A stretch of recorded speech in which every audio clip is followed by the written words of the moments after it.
If you came here looking for some quick motivation or a hype-filled pep talk, this might not be what you're expecting. This is deeper. This is the part of your soul that doesn't need noise. It needs truth.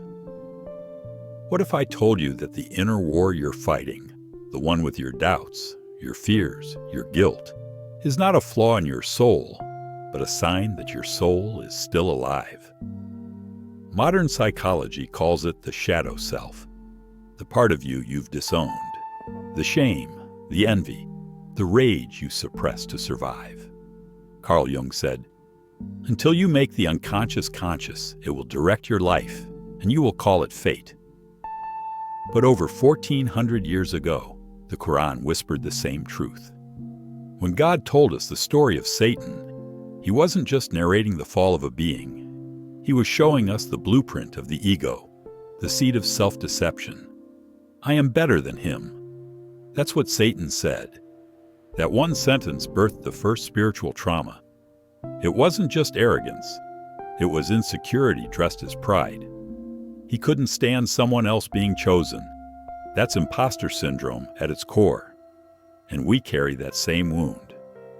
When you see someone win while you're stuck, when someone else is seen, celebrated, or elevated, and your chest tightens, your thoughts spiral, that's not evil. That's a shadow rising. Not because you're bad, but because you're unaware. The shadow isn't your enemy.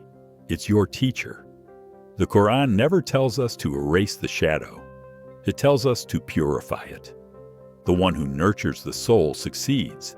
The one who buries it in denial and delusion fails. You're not called to be flawless. You're called to be honest. Psychologists today talk about trauma responses: fight, flight, freeze, and fawn. But we rarely ask, what does the soul do when it's wounded? In the story of Jacob losing his son, he doesn't suppress the pain or numb himself. He grieves fully. He says he is pouring out his sorrow, not to people, but directly to God. That's not weakness. That's wisdom. That's emotional intelligence wrapped in spiritual submission. And look at Joseph, the son who was betrayed, thrown into a well, sold into slavery, wrongfully imprisoned. If anyone had the right to say, "Why me?" it was him. But instead, he chose trust over bitterness. His trauma didn't become his identity. His faith became his anchor. We often wear masks, not just in public, but in prayer, in relationships, in how we show up for life. Imposter syndrome whispers, if they really knew you, they'd walk away. But God already knows what you hide, and still calls you worthy of guidance, mercy, and love. When Moses was told to confront Pharaoh, the most dangerous man in his world, he didn't puff up his chest. He said he felt anxious, that his chest felt tight, that his speech wasn't strong. That's what we call performance anxiety today. But instead of shaming him, God paired him with support. His limitations weren't erased, they were embraced. That's real power. That's the divine response to human fear. The modern world tells you to be confident. The Qur'an tells you to be conscious. The most honored people are not the loudest or the most perfect. They're the ones most aware of their Creator, and in that awareness they find themselves. Let's talk about healing. Pop culture says, cut off toxic people. But Islam says, build boundaries rooted in compassion, not revenge.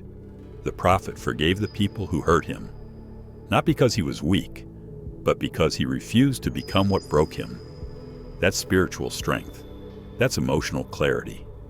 He didn't let pain define his character. You are not the product of what happened to you. You are the author of how you respond. And here's the warning. Forget God, and you'll forget yourself. That's what the Qur'an tells us. Forgetting God doesn't just mean disbelief. It means disconnection from purpose, from meaning, from who you were created to be. But when you remember God, you remember yourself, not the edited version, not the masked version, the real you, the one beneath the fear, the one that's still breathing under the rubble. You are not broken. You are becoming. You don't need to be perfect.